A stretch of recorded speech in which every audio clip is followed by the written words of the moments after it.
everyone, and welcome to the In the Pocket podcast. I'm your host, Kevin Chip Yinyard. This is episode 8. We've been going for a while, and we're back better than ever. Tonight's episode is going to be a very exciting episode. It's going to be very informative. I have a legend. I have a young legend in the house tonight, and he's going to tell us all about how he sustained a successful career in the film industry. Now, a lot of times, I interview people from music, from the music field, because I'm a musician. But this time, I'm going to take it to someone I know personally that is in the film industry, and he has come up in the ranks, and now he is a producer, director, playwright. He does it all, and he's from my hometown of Bridgeport, Connecticut. CT, stand up. There are only a few times in life you meet someone, and you instantly know that they're special, like the real deal. When I met Tamir, freshman year of high school, he already was carrying himself like he was that dude, and he really was. He was Mr. Superlative. He was the class president. Always kind, always swaggy, always artistic, always concerned about his people. Hailing from Bridgeport, Connecticut by way of New York and LA, I'm honored to sit down with this iconic figure. This gentleman is a brilliant entrepreneur, filmmaker, producer, director, actor, husband, father, and executive who has created a name that is respected in the most powerful entertainment networks. This man and I grew up in the same city, Bridgeport, Connecticut. We walked the same hallways, we rode the same city buses, and we were in some of the same clubs and classes. He's a brilliant scholar. This dude was National Honor Society. He played the sax. He's a musician. I think he was the running back on the football team, a playwright, and a poet. He was the president of the African American Club. He did it all, and we were just 17. I think we even went to the junior ring dance together as a crew. I got those pictures too.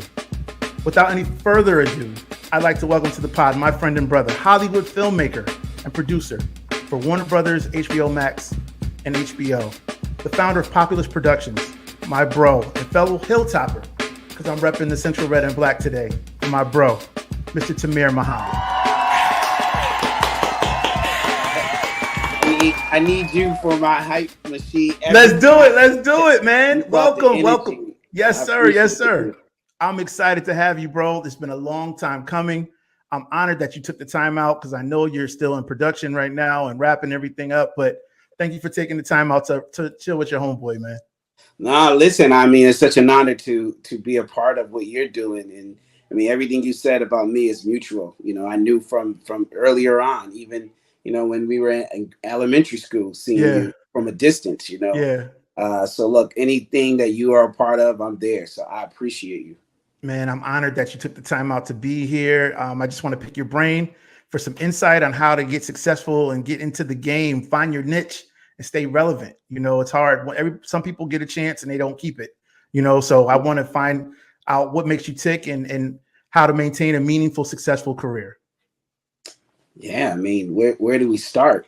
We're gonna get started right now. Let's go. So let's get a little background. Let's do a little opening segment of, we're from Bridgeport, the 203. We went to Central High School. I'm repping my Hilltoppers for you today. And we didn't grow up in a major metropolitan area. So how was it growing up in Bridgeport? Well, listen, I mean, that's what makes me tick. Yeah. I will tell you, anybody who knows me, there's a reason I don't live in LA and Hollywood. Because for me, it's, I live in New York, close to Connecticut, but I'm back and forth, largely because I grew up on the east end of Bridgeport. Yeah. And, we didn't have much, but we had everything at the same time. Right. It was such, that community was community. Even though we were unfortunately growing up on a dead end street, on the East End. And I didn't even have, we didn't really have cable and television until I was about 12. Wow. So a lot of my early start was just using my imagination quite a bit. But it just, for me, it's always just been, I felt like the universe got it wrong, like I was set up in a situation that I felt like wasn't meant to be, just where that was where my journey was going to end, on that dead end street. Right. And even though we had nothing, we had everything, but I just felt like there was something else out there. And so for a lot of reasons, I use that as motivation. And to be frank, had a chip on my shoulder a little bit.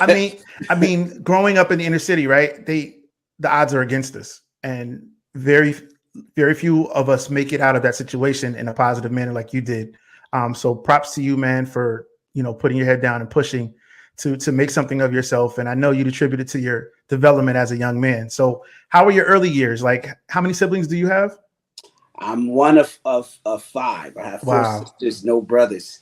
So Only boy. yeah, but my sisters are not for the faint of heart. Anybody who know them, I got Right. knocked around quite a bit. Yeah. And I owe a lot to them and my mom and dad for grounding me and keeping me Absolutely. honest. I think Yeah. that's the most important thing too, is being able to be kept honest, Yeah. and surrounding yourself with people, especially in the industry that I'm in, you could get lost really fast. But if you Absolutely. have a circle where people just gonna call you out, keep you Mm. honest, Yeah. that's always important.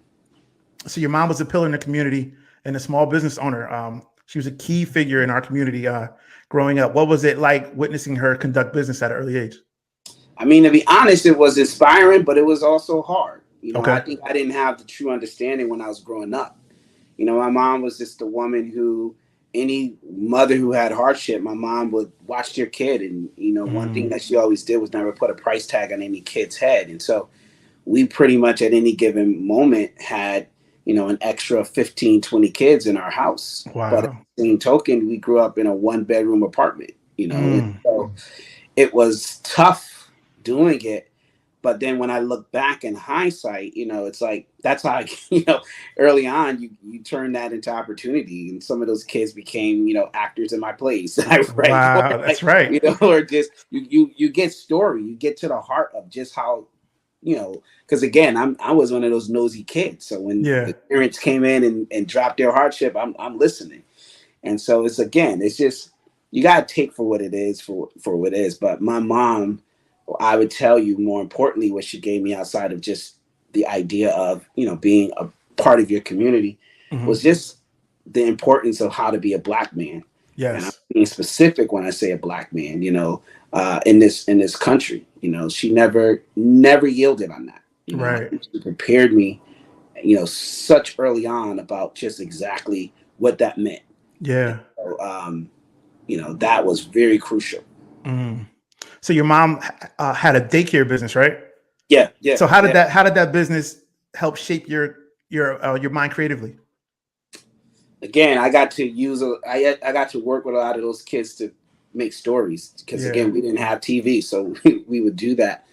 But it also, I think for me, it allowed me to also watch what my sisters and them experience was for it too. Yeah.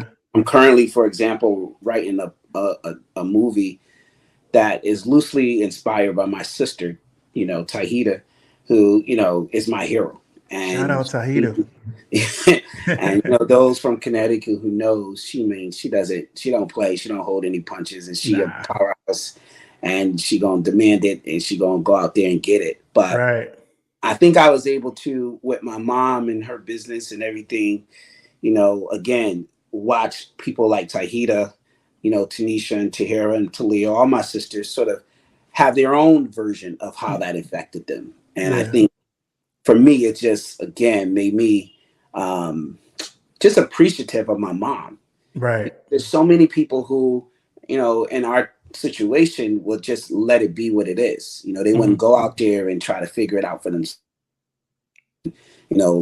That again grounded us and just like we're, despite what's happening, there's a business minded sense that has to go into it. Yeah. You Mhm. can't just settle and just say your situation is what it is. And so I was able to eat because of that. But at the same token, it made it where I can go in that neighborhood of East End and Yeah. pretty much everybody knew who I was. Right. Just because my mom babysit them at some time, they watched Yeah. their kid, their nephew, their whoever.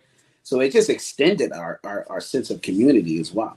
Right. Strong pillar in the neighborhood, man. She's a legend on the East End and in I mean, it's Bridgeport. no different. It's no different from your family. You know how it is. Your family legends on their own, and it's Yeah. just again, your family represented for so many people that didn't have the idea of just how dope your dad was to so many people. Just an example of a dad when they didn't Yeah. have. You know what I'm saying? And Yeah. watching just the love you had for your sister. I mean, that again for people that didn't have that. Your Yeah. sister That to example. represent so much, and the list goes on from your uncles to you name it, right? Yeah, you know what's up, man. Thank you so much for the love, man. And But so it's just, those situations help make us and help shape us to be the men we are today, and I'm grateful for that foundation. Yes, of And it course. definitely, we're here to honor you. So enough about me, but we're here to we're here to honor Of you, course. man. So you grew up on the East End. You attended what elementary school? At first, I went to McKinley. I McKinley. know it's Wow, I not didn't know called that. McKinley anymore, but I went to McKinley the first, 2 years, and then I went to High Rise and Magnet Hi. School. Right. So shout out to both. Yeah, and my mom, she was again diligent in trying to make sure we all Yeah. got to the magnet school, and I'll never forget my mom one time came to the school and told them like, look, you can give my son the Christopher Columbus pictures and he can color them, but you're not about to tell him Christopher Columbus discovered America. Yeah, straight like that that. that was my mom.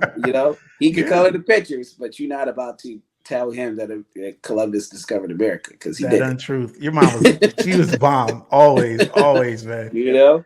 So where did your love for the arts and media?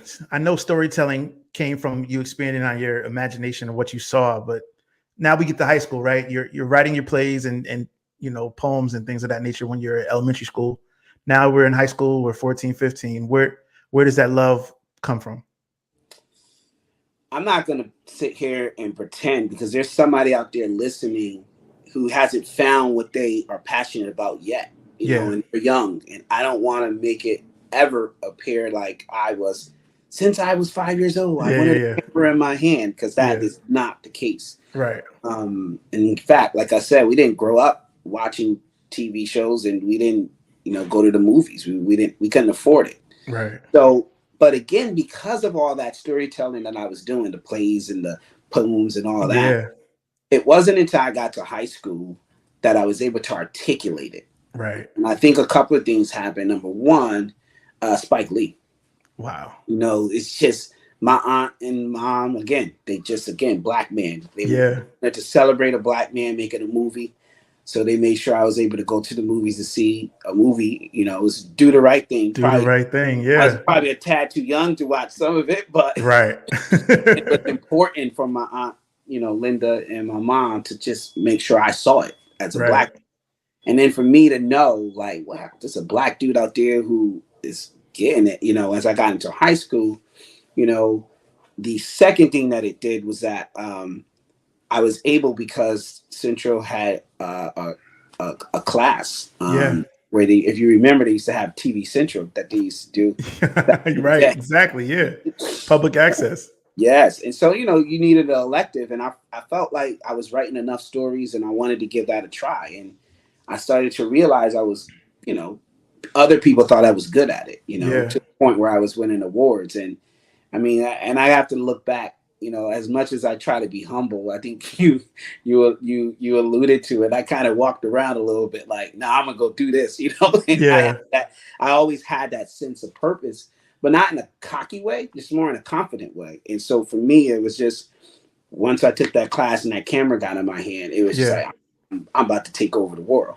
Bro, your mind was open. We were 16 years old and you already were advanced. I don't know if you remember, but we won the state contest together, the Great American Smokeout. And so yes, we so did. we won the award together. So we were our teacher, I can't remember his name, but he commissioned us to do an entry for the statewide contest.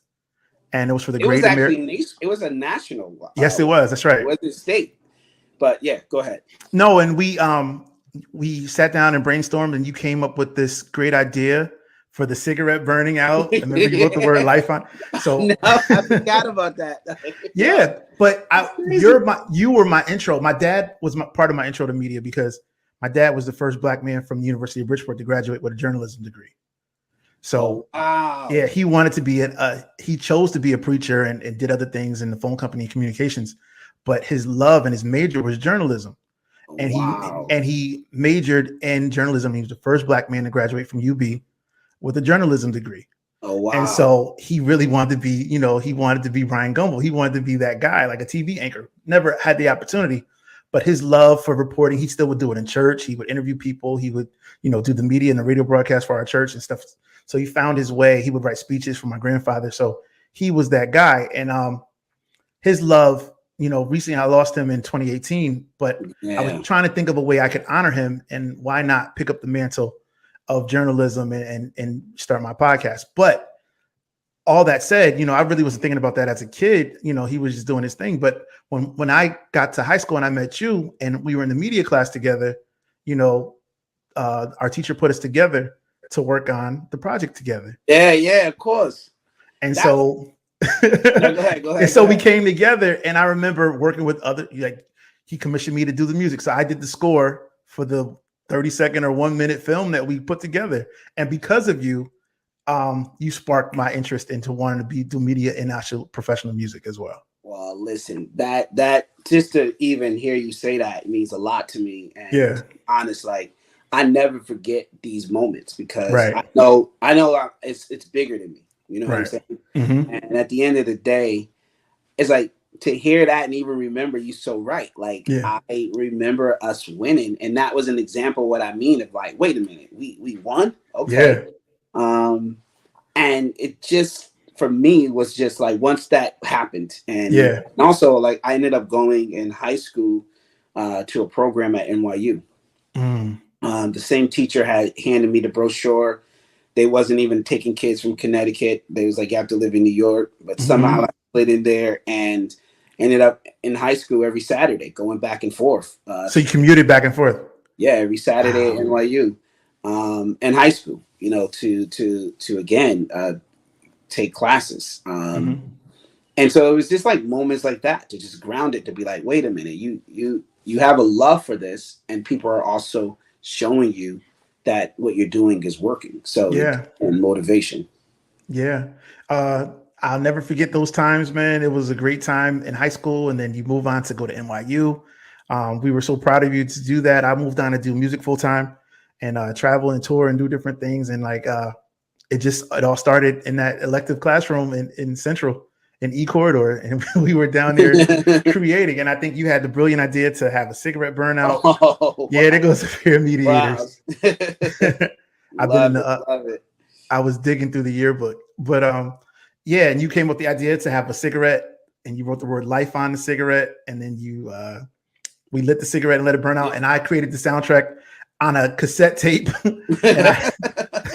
And I had, I think, Melvin Riley play some chords on it, and I put a beat on it, and like, whatever it was, the music supported what your visual was, and we won. And that did something. Do you remember what it felt like when we won? Yeah. Like, wait, what? Like, it was just two friends just going out and saying, let's do it, And to win at that moment was just monumental. And, I know you saying it's not about me, Kevin, but like, you, for me, like I remember you when I was in elementary school, and you used to come to the assemblies with the principal as a representative for your school. Right. And you consistently came. And I used to be like, are you the only kid from your school? They keep choosing you. Right. But then when I got to know you in high school, to know you is to know you. You know what I mean? You weren't just one of those people who, you showed up with a purpose. And there are so many people who don't do that. But then when I got to know your family, I understood where it was coming from. You understood you was representing something. And again, when I went back and said it was bigger than me, anything I'm doing, I know it's not just me. I'm doing it for my mom. I'm doing it for my dad. I'm doing it for Bridgeport. Yeah. I'm doing it for my family, my 2 daughters and my wife, So like, I understand the purpose I have that's greater than me. And so I think, again, I know you saying it's not about you, but I just got to give you your flowers and salute you for being consistent about it. Thank you. That's the key to any success, is consistency. Man. Yeah, just so everybody knows, Tamir and I have been a big deal for a long time. We rocked. I love it. We rock these superlatives. If you can see, most talented, your boy right here, and then most popular, most reliable, most likely to succeed. And bro, you are succeeding, man. We are so happy. I got my boy Tamir Muhammad in the building, man.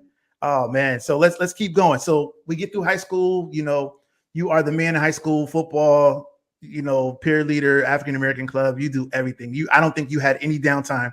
I don't know how you kept your grades so high with all those activities, man. How did you do it?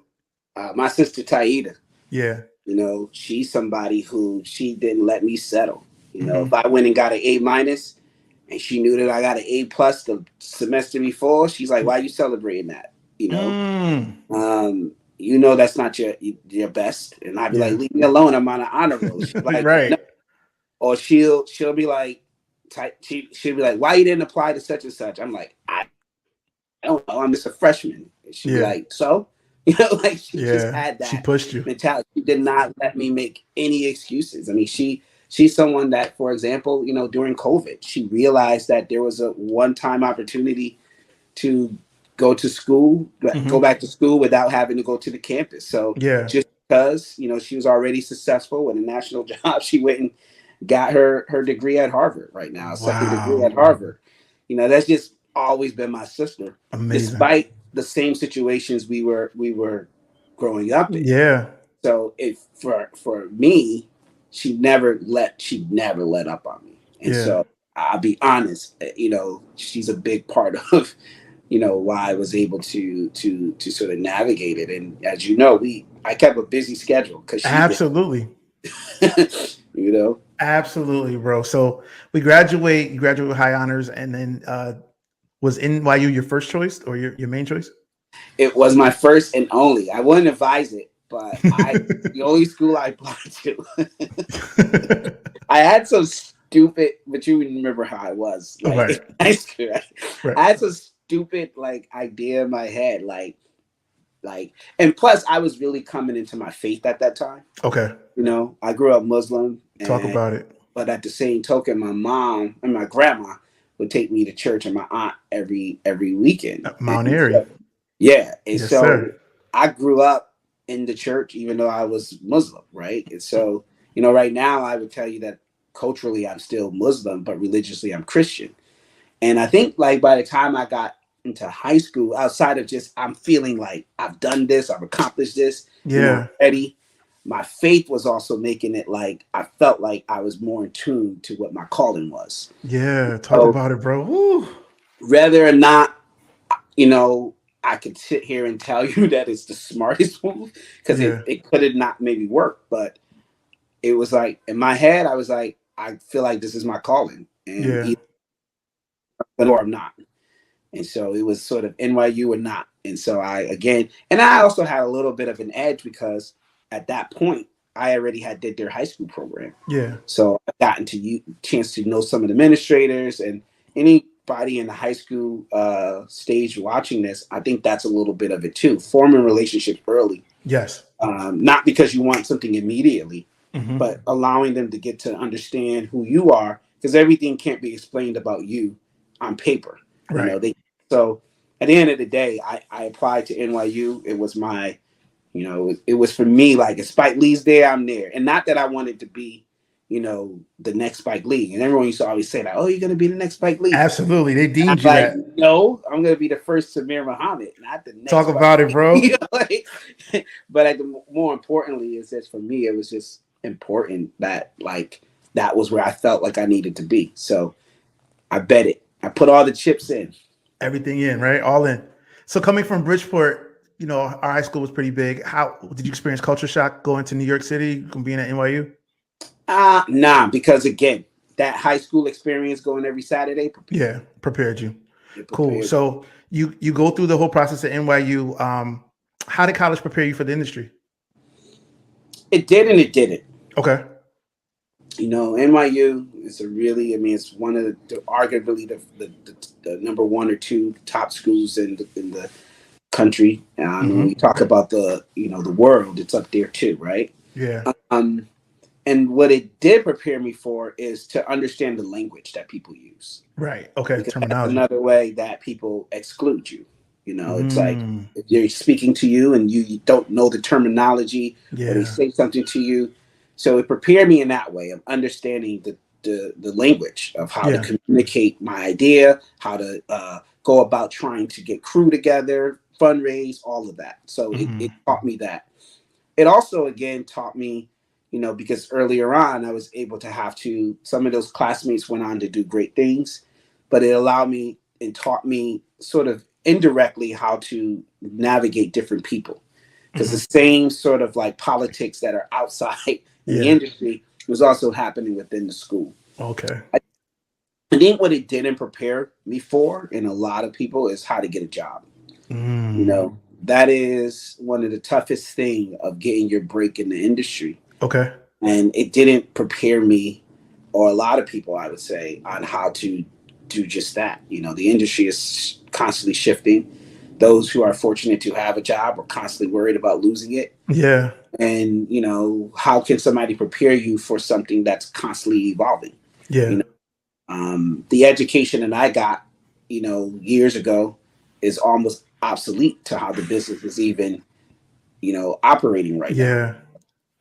You know, Because it's evolved that much, right? Things oh, change 100%. all the time. Technology 100%. changes, procedures change, and you have to stay current in order to stay relevant. I mean, Stay it's relevant. changing now. It's Yeah. changing now. You know, anytime an announcement for a merger happens, you know, there's people like Mm, myself who are impacted because there's yeah. so many people within that company that, you know, myself outside of it gets impacted. So, you know, it's changing the way we view, consume, and create. It's just, you know, different than Right. even 10, 15 years ago.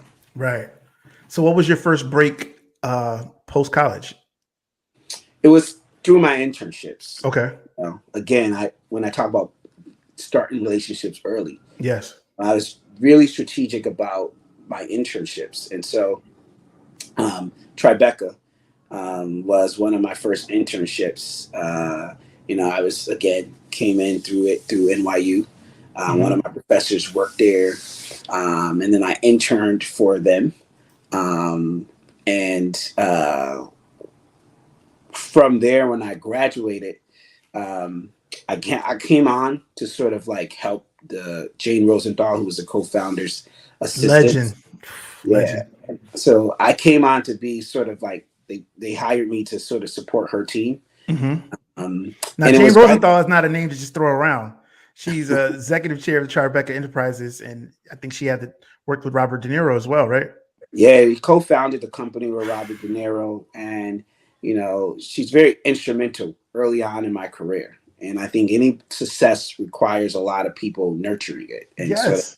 opening the door for you. And she was one of the first that I would tell you with the power that she had to have Yes. opened that door because you know when I interned, and I was very strategic about how I was like able to get access to her because you know Yes. you're in an internship and it's a big company, you don't, Right. you know. And for another day, or I can say it now, I was very strategic, and she was able to see me and then recognize something in me that, you know, again, I benefited in a lot of times in my career, someone seeing something in me and saying, hey, Yes. come here. Yeah. And, and so it was right around the time that 9/11 happened. Mm. And they didn't even, you know, I was living in New York. I was in NYU. It was a horrible time. And Yeah. uh, they used to do these things called dinner downtown to get Robert De Niro, and her wanted people to come and like have dinner in the downtown area.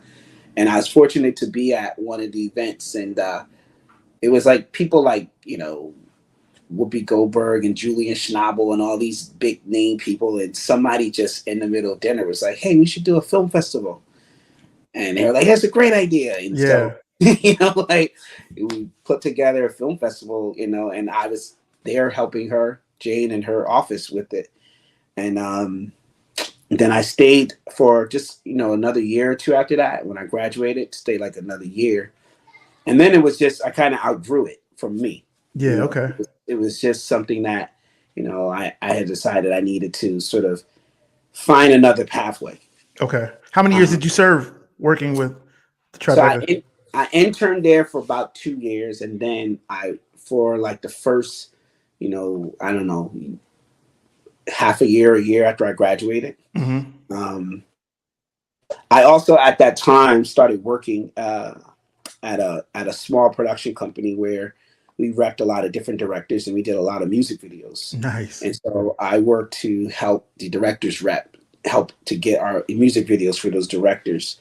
And then I started working in productions and I did everything. You know, I started from the bottom where I was like PAing on one shoot and then Wow. I was second ADing on another one and then I was Yeah. co-creating on this. I was just out there again, like everybody else, trying to find my way and get um, and get and get paid because I had to live and eat. You know, where we come Yeah. from, you can't just call back home and say, No. "Hey, whatever." So again, I think when you talk about my mom and even my dad, my dad was somebody who worked two jobs for a big chunk of my life. And so Yeah. I just watch him go get it. And so while I was doing all that, again, and just because this is meant to sort of help encourage people, I got lost for a second, Okay. Talk you about it. know. And I think for me, being lost was that I was grinding Mm-hmm. for survival, for that check, for that, like, I need to eat, Yeah. and not grinding for like what I knew I was destined to be. Oh It was wow. just like trying to get the next job Yeah. as opposed to like getting that next step, because in New York it's so expensive. And I was like, I Yeah. gotta eat, I gotta Hustling eat, just I to gotta make eat. it. I Yeah. Yeah. can't, Yeah. I can't turn this thing down because I gotta eat.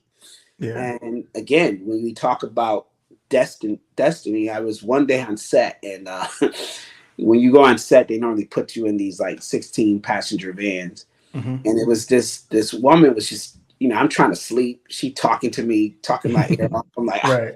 I guess this means I got to talk to you. And I kind of like woke up, and she just said it to me. Like, she was like, look, why are you doing this? Like, you don't seem like somebody that should just like be doing production like everybody else. Like, you seem like you should go out there and do something else. So she introduced me to one of her friends to interview me. And it was in that interview that it sparked something back in me to say, wait a minute, like, I know I have to eat, but Yeah. I've already betted on myself so many times. Yeah. You got to bet on yourself again. So Right. once I started to interview again, I reached back out to Jane for a recommendation. Wow. And she was like, wait, I didn't know you needed a job. Like, Wow. why you didn't call me? Like, you could work here. And so they Wow. introduced me to the head of the Film Institute at the time, and then from there they hired me, Wow. and then I spent pretty much 7, 8 years of my career at that point. And this is in our we're in our 20s now. This is like 2000s, right? Yeah, yeah, yeah. Yeah, yeah. So I came So we're in. still trying to figure it out at that stage, Yeah, yeah. And like That I was always able to get a job, yeah, right? And in a always. sense of like hustling to make money. I was always everybody was hiring me on sets, and I was all good. Come on, that Bridgeport grind don't stop, man. We know. But it was more doing lateral moves, which by the way is not bad if what No. you need is to survive. Yes. But I just felt like there was something else Whew, for something me. else, man. Talk And about it, so man. and so I just had to bet again. And I ended up again from the relationship and the experience with Jane, and I was able to reach out, and she was like, hey, like, why you didn't tell me? What, And then it's something I'm also bad at. I'm sometimes bad at utilizing my contacts in the right way. Because networking is so important, bro. Like you got to help the kids, man. Networking. yeah, You had. I mean, now there's the balance between being aggressive, being hungry and thirsty, right? Doing too much. You got to try to play your position and not ruin the contact or the connection that you have. So we always find that balance. But you're a go getter, man, and your work speaks for you. So I'm sure Jane was elated to help you on your way. well, I think to your point, that's very key, because I feel like, I mean, it's never for you to determine what your value is to someone else. Right. You can determine your own value, but I mean, you can't be like, I'm this, I'm that. Yeah. Like, blow up, Right. But what I'm telling you is that it's timing, right? Right. I came to her at a point where I didn't need anything. Yeah. It was that I was already doing something. Yes. And she was like, well, if you're doing that, why don't you do it with us? Yeah. As opposed to it's always just like, can I Yeah. need this, I need that. Your blessing was right there waiting for you, and you just had to, because you weren't looking for anything, it was right there waiting for you. Yeah. So I was able to offer just the idea that like, hey, I'm about to go do this. And she's Yeah. like, come do it with us. Right. And so again, I was fortunate to spend, 8 years of my That's career amazing, bro. just supporting so many different filmmakers, Yeah. running initiatives and programs and funding, and being a part of the industry in a very different way. Bro, you And had to grow up so fast. Think about the average. I mean, if you're in your mid 20s, You're with major people. Have you ever had a starstruck moment? No. No, too cool And for that. no.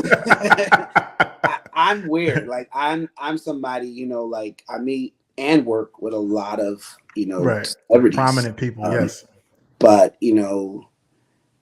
I think for me, there's only maybe a couple of times. And I'm Yeah. somebody like basketball players and Yeah. old school hip hop heads are the only Okay. ones when I'm like, what? Whoa. Right. But like just the other, no. Okay. And again, I've worked in alongside Jane and Robert De Niro for years. Mike. So to I me, mean, it's and Jane like, Rosenthal did what, a Bronx Tale, Meet the yeah, Parents, Meet yeah, the Fockers, When They See yeah. Us, Analyze This. I mean, amazing classic movies, man. And you're rubbing elbows with these But great what I people. would tell you, my one moment and one of my proudest moments, people who know me, know that Quincy Jones is like my idol, and he is Our just idol. somebody like when you look at his career and how he did it, he came from a rough situation, Absolutely, yeah. but then he touched so many uh, different things, and Yeah. the way he thought and filmed TV, scoring. When you go down to just what he was able to bring to the table. Yes. Like I was recently heard a story about how Michael Jackson and them when they did the Thriller album, the original song Thriller wasn't really Thriller. It was some other song called and Quincy Jones sort of came in the room and was like, "Nah, that ain't it."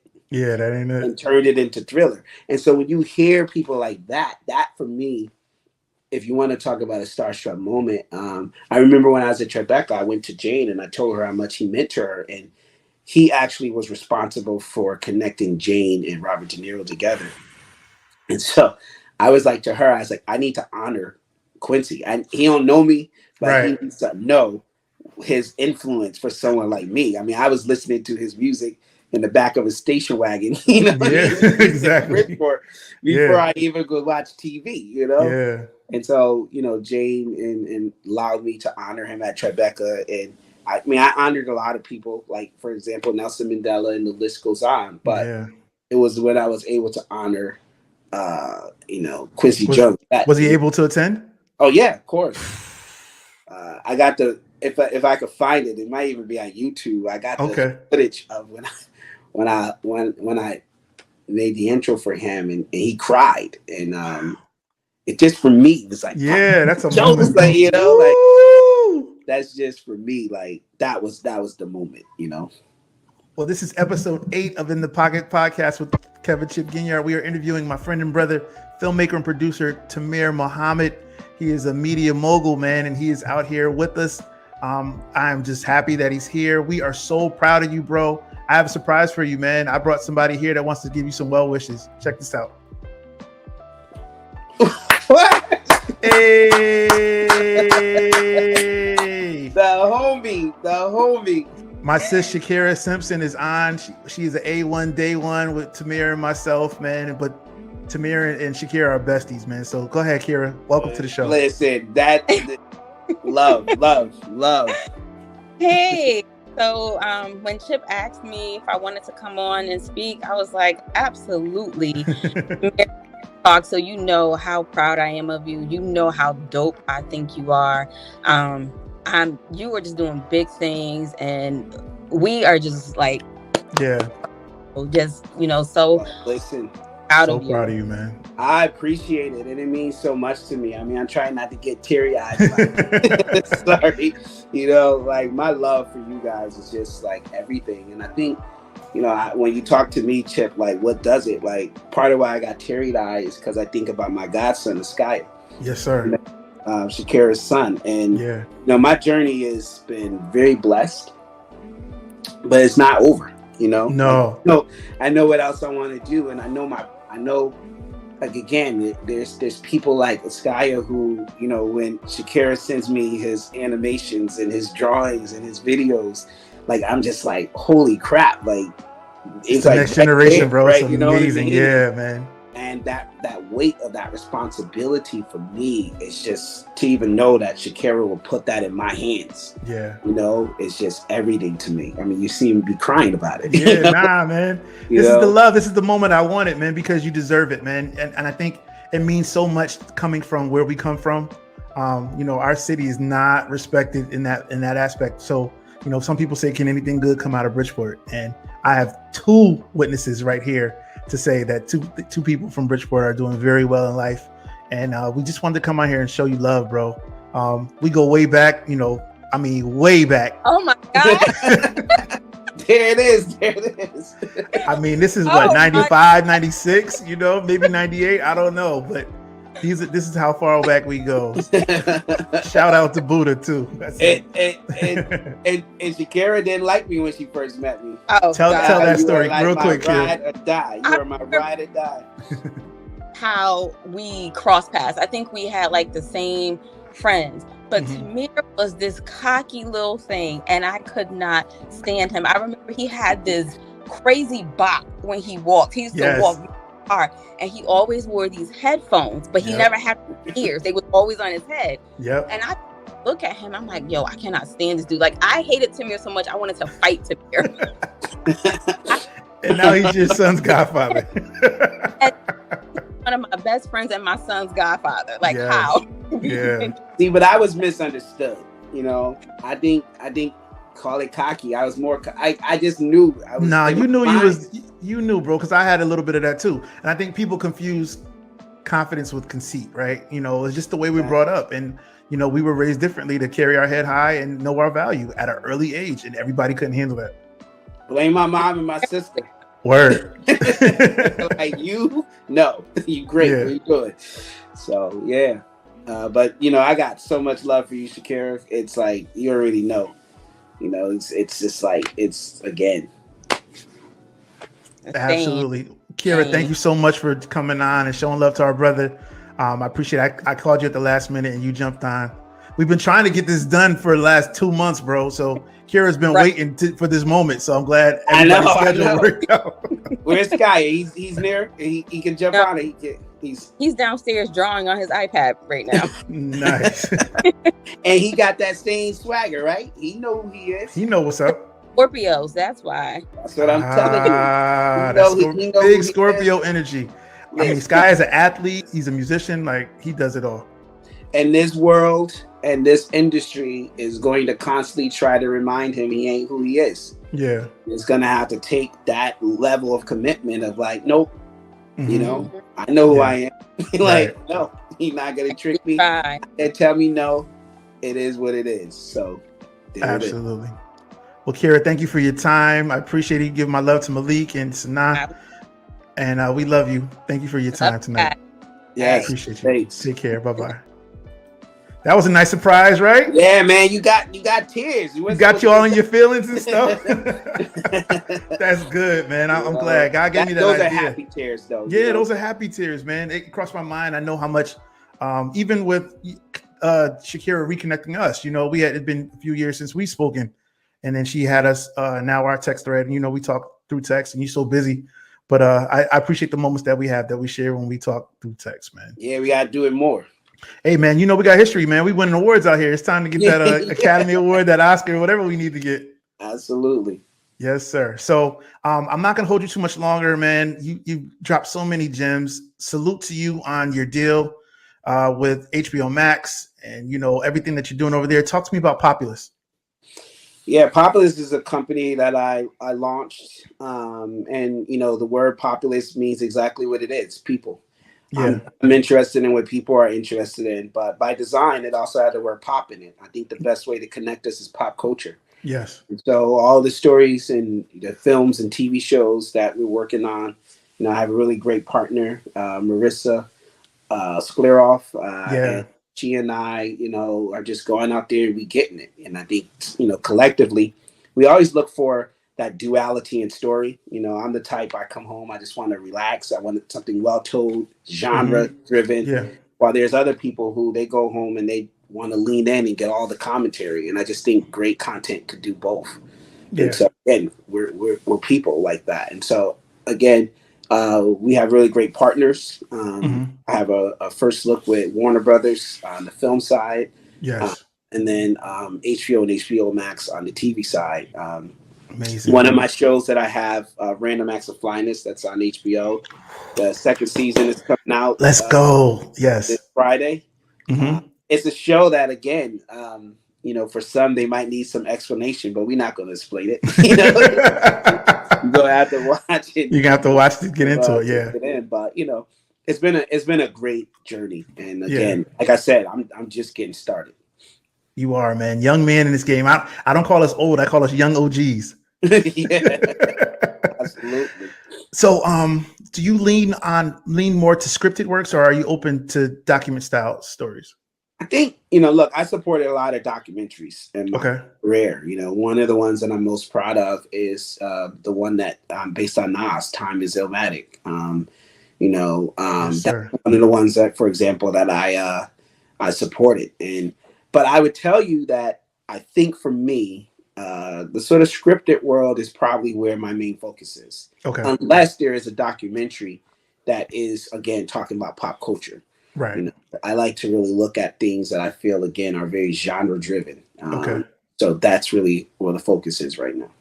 Got you. What advice can you give to the next generation of aspiring filmmakers, screenwriters, playwrights, and producers? No one's going to give it to you. Talk about it, bro. You have to know who you are before you show up. Yeah. And it's in knowing who you are that's going to keep you grounded, number one. It's going to make the no not feel so heavy. Okay. Because you're going to get told no more than you get told yes. Mm-hmm. It's going to be the motivation to keep you going. And no one would know how to even help you if you need it if they don't even know what you need and who you are. And so I think for me, knowing who you are is really important. And it's a thin line. We always teased about it, about being cocky versus confident. Yes. And I wouldn't advise anyone being cocky. I'm not. I'm very humble. Absolutely. But it's more about just being confident in who you are. You've had an experience and it's specific. One other thing I would note is that I didn't take a traditional route, but on purpose. There are a lot of people in this industry, their way in, and it's not to knock it. It's just a more traditional way, is that they move to LA, they sit on somebody's desk as an assistant, or they'll be an agent in the mailroom, and they'll work their way up. Paying their dues that way. Yes, and they'll get plucked. But I learned very on that a lot of the people in this industry who have been the Janes of the world, who came and opened doors for me, and the list goes, so many of them out there that I owe so much to for what they were able to do so fast for me in my career. Yeah. But all of them collectively said it was my journey and experience that made me unique. Wow. And so it was like, I remember when I first did my deal, and the CEO at the time, I'm the type of person, I sat down, I'm ready, and I'm like, what does success look like to you? That's a question most people don't ask the CEO. For me, I'm like, I want to know. Because I want to know what is going what you're on, thinking. what you're thinking, and how I'm going to play a part in that. I want to know where the flagpole is, so you don't move it. But I'm also just curious. You running this successful company, I want to know, just for my own learning. And I asked him, I said, "What does success look like?" And he gave the most honest answer. He said, "I don't know."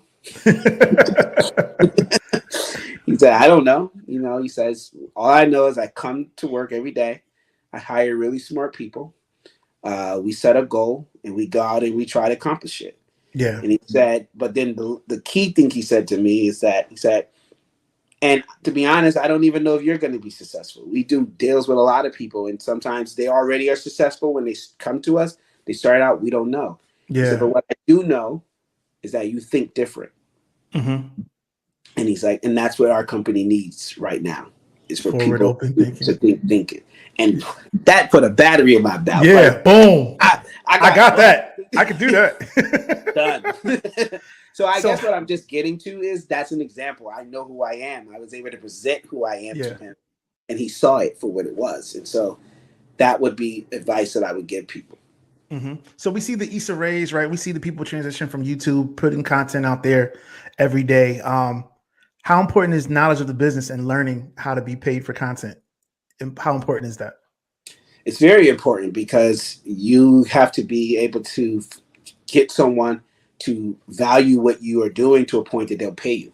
Yeah. You know, getting paid is one of the hardest things in this industry. There's a you know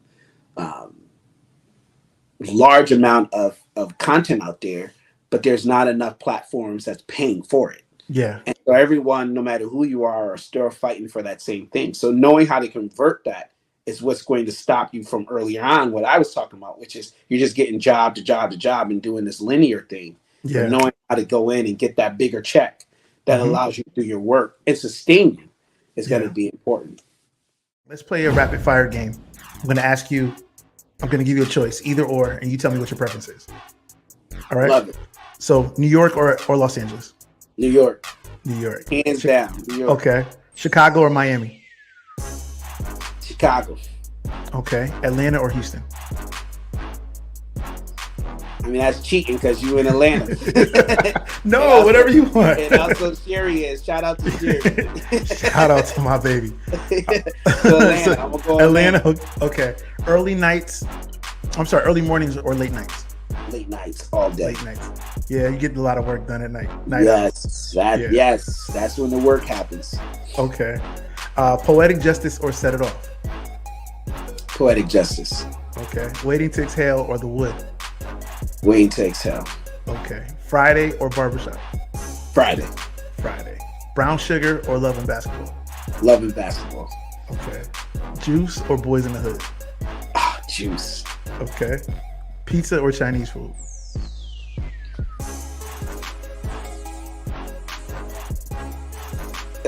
Neither. Neither? Okay. Are you vegan? Nah, Don't rock with either. Okay. I tried to pick some Bridgeport stuff. Okay. Delta or JetBlue? Delta. Let's see. I'm always honest. Yeah, no, keep it real. Knicks or Nets? Knicks. Come on, Okay, Knicks. my guy. Yes, sir. Let's go writing or directing? Writing. Right. Okay. You're a fly guy. So sneakers and t-shirts or coats and boots? Coats and boots. You like to layer up. Okay. Love Jones or Jason's lyric? I love Jones. Okay. The Best Man or Boomerang? Boomerang. Okay. Character or skill? Wow, that's a great one. That is a great one. Whew. Will you hire someone based on their merit, or will you hire someone because they're the best in the business, or they're a terrible person? It's okay if it's. You know why it's so a dope question? Because there's a lot of jerks in this industry who you would never. There's a lot of people. Your favorite director, actor, if you look, no one ever works with them twice for a reason. Wow. And then their career starts to go like this. Yeah. Because their character sucks, but they're really skillful. But at the same token, there's a lot of nice people who you're nice and you have great character, but you just make everything that much harder because you don't know what you're doing. Right. So it's like you can do a ratio then if you want to do a ratio. But I think at the end of the day, if I had to choose, I would pick character over skill. Yeah. I think I would want to work with somebody just based on your merit, right? You can pull that out of somebody that is not as talented. I'm sure you can get what you need. As a photographer, right? I can get the shot I want based on my skill, being able to pull it out of them. So I get it. Yeah. I get it. Let's bring it home, man. I appreciate your time, bro. I'm so grateful to you. I just want to take this time to tell you that we love you. You are a kid from our city, from my city, Bridgeport, Connecticut, and you're doing great things, man. Just to see the success that you have, to see your name in the credits, to know we walked the halls together. You know, we went to Kelly's Deli together. You know, we went to Sergio's together. You know, like just to see you at events in our city, and then to turn around and see your name on HBO, and to see that you have your own company and that you're rubbing elbows with most powerful people in the entertainment industry, man. I'm honored that you would sit down with your brother and give the free game to the kids. This is free. This man is busy. He's a very important person in the industry, and he took the time out to rock with us tonight. So I'm grateful to you, bro. Thank you so much for rocking with us, man. I have two final questions. You being a family man, how important is legacy to you? It's the reason why I'm doing what I'm doing. Yeah. You know, I got, again, right behind me, see my two little daughters, you know, Yeah. they're everything. And, you know, I've been fortunate that, again, I even see my little daughter right now. She's writing a screenplay, you know, Wow. and she's 8, you know, and so Yes, sir. it's like, for me, that just, like, again, goes back to, like I was talking about, Sky and Shakira's son, just Yeah. seeing her doing it. And so I want to be able to be that example for the next. And again, I got so much that I'm accomplished, but Yeah. I don't even feel like I've done what I'm set out to do. You know, Yeah. like I Wow. feel like there's just like another, like, you know, Another level, another tier. and I won't stop until I get there, you know. But I think Yeah. at the end of the day, legacy is important to me. Okay. How do you want to be remembered? For how I did it. Yeah. You know, I think for me, I can't control the accolades. I can't control the outcome. You know, I have so many great projects that I'm working in right now that I want to, like, share and say and Yeah. whatever. Yeah. Yeah. And if you and everyone is sitting knew my whole slate, you'd be like, oh my God, I can't wait till that one comes out, you Yeah. know? Yeah. Yeah. But this industry, nothing's ever guaranteed. You're right. But what is already written is how I did it. Yeah. And Okay. so, you know, I did it my way, and I did Mm-hmm. it, you know, to my drum, but I didn't sell out. You know, No. Okay. I've Talk about it. always remembered exactly who I was and am. Amen. You know, I'm still that guy from Bridgeport, you know, the East End, you know, in the heart, you know, and I go out in this industry. I know it's not built for guys like me, but I Mm-hmm. refuse to be, you know, excluded. And Yeah. so, and not just be the status quo. But Like, talk about the fight that African Americans and minorities have in the entertainment industry a little bit. I know it's a big subject, but can you touch on that a little bit? I mean, the reality is that, you know, it's just an industry that, take race out of it for a second, there's Okay. not enough slots. There's not enough Mm, slots for every show, every idea. yeah. And there's a lot of risk if you want to just be honest. You know, the company has to put up a lot of money. There's some exec who's on contract. Most of the execs you pitch to, they are on contract. So they might be at the end of their contract. One Mm, bad decision, two bad decisions could be their job, right? yeah. Now, when you throw, again, the idea of race into it, you know, historically has been a lot of us had didn't have opportunities. Yeah. So are you going to, again, when you talk about character versus skills, Mm-hmm. are you going to go with the sure bet, the person who had all the opportunities and you know their skills, or are you going to go with the nice character person of color who didn't have the opportunity? So Mm, you're fighting that. And again, yeah. I always assume that racism is my first assumption and second accusation. You know, my first accusation, you might just be bad at your job. You might be Yeah. sleeping on it, you know. But I'm not going to sit here and pretend that I'm somebody who experienced a lot of racism in the industry, because I've Okay. been fortunate That's a that blessing. a lot of people who, again, Jane Rosendahl, for example, and the list goes on. I mean, I could go on and on about the people who don't look like you and I, who Yeah. have opened doors for me. But what I That's the wanted, favor. That's the favor of God, bro. And I don't mean to yeah, cut yeah, you off, but that's the favor of God on your life. From how you were raised and how you carry yourself, and His hand is on your life, and it's evident. You don't get to the status of where you are without God's hand being on your life. You know what I'm saying? So 1,000%. yeah, yeah, And yeah, so yeah. we go back to what I was saying about my mom taught me about a black guy. If she did not, I could get it twisted and Yes. think, oh, everything's great. When I'm Right. like, I got that you opened the door for me, Mm-hmm. but there's 100 of us behind me that you did not. And Yes. so while you let me in this door, Mm-hmm. I'm not going to forget. And Yeah. sometimes it be our own who Yeah. sometimes fortunately be the ones against you. And you're like, really, you, Yeah. bro? You did Why? that. It's crabs in a Like barrel, what? though. You know, like Like why? yeah. But what I would say to anybody that's listening is, you just have to know that if you have it, the talent, and you are patient about it, you can just do it where at the end of the day, people can't deny it. Yeah. You know, if you have a concept, an idea, the industry is so that it just wants whatever's the next thing, the Yeah. biggest whatever. Right. And so it's going to take a lot of networking, a lot of no's to sustain. It's expensive for people to say yes. Once they say yes, that means they have to spend a lot of money. Right. It's easy for them to say no or not right now. But let's just call it what it is. There's not, and there has been, I would tell you, a better attempt in the recent years to be more exclusive. But these attempts have been, history is history. These have happened in the past. Where if you look at different eras, when you look at when Martin was on, there were lots of Black TV shows, and then there was none. Right. And then you go back and you're like, wait a minute, Richard Pryor had his own TV show back in the 70s, and then we don't. So, I think now that the industry is shifting and everyone doesn't know how to sustain the model, you're going to start to see another dip again, where they're going to just go with people who are sure, and it is what it is. But we as a people just have to remember, you can't rewrite history. There's already people before us that's done it. We're doing it now. And we got the younger generation that we have to, again, continue to sustain it with. So, and that's the whole purpose of this podcast, right? To provide a platform to get those stories, to get the intel, to help the next generation. In the pocket means, in the musical term, it means finding the beat and staying on the groove, locking into that rhythm. I want people to come to this podcast to get the free game, to understand how to find their niche and stay in the groove. And my brother, you have done that tonight. You have given us your time, you have poured out of your heart, and you have let us know your story.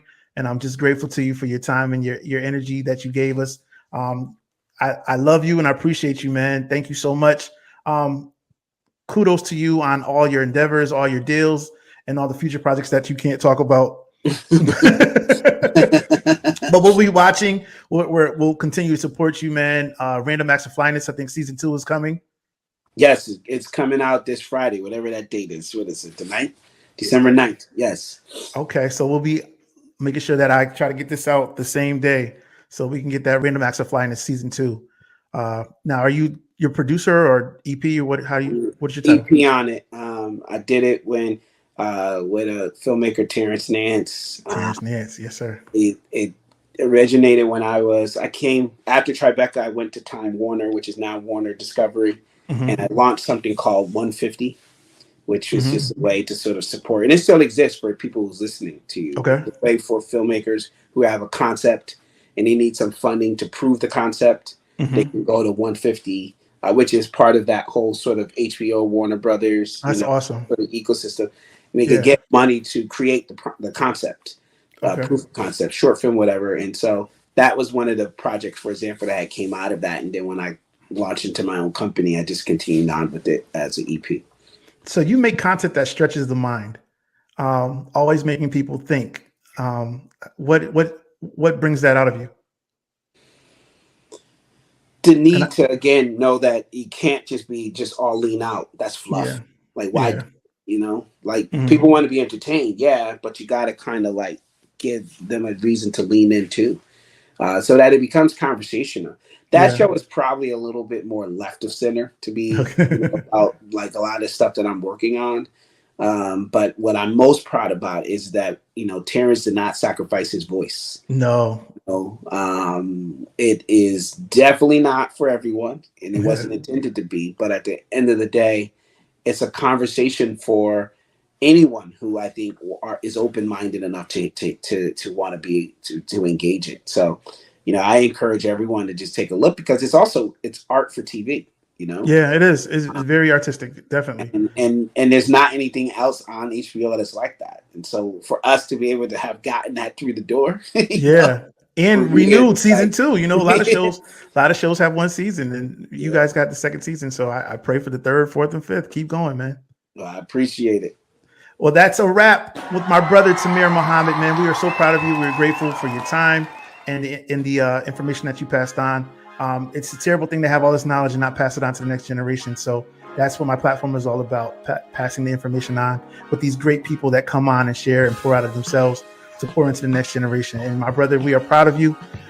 We love you and we're grateful for your time, and have a good night. And I will talk to you soon, my brother. Well, thank you. Mutual love. Appreciate you, and keep going with this. We need it.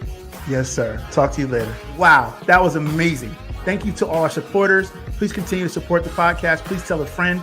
We're on all digital platforms, on YouTube and on Facebook. Follow us on the In the Pocket podcast. I am your host, Kevin Chip Ginyard, and I look forward to rocking with y'all again.